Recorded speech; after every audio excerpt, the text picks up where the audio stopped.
So hi guys, ito yung store visual guide na booklet natin. So we encourage na lahat ng store magkakaroon ng ganitong booklet. Okay? So this one, so makikita nyo dito, so nandito yung show window na options natin. So ito, so meron tayong 2, 4, 6 options. Okay? So dito naman sa baba, ilalagay nyo ngayon yung existing na display nyo. And then, yung mock-up, yung approved mock-up. Okay?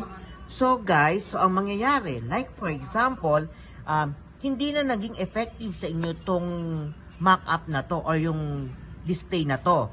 Okay? So ang gagawin nyo, pipili ulit kayo ng panibago dito. Kung ano sa tingin nyo yung magiging effective sa inyo. So papalitan nyo ulit. So ang gagawin nyo sa existing display, i-change nyo to ulit doon sa napili nyo dito. So same din po yung gagawin natin dito sa bestseller. So meron tayong dalawang option for bestseller na display. Okay? So eto, ilalagay nyo ulit yung napili nyo display, yung existing display na napili nyo, ilalagay nyo dito. Okay? And then dito, yung sa approved mock-up. So, ang gagawin natin guys, dito sa booklet na to, so lahat nung wall display natin, gagawan natin ng ganito.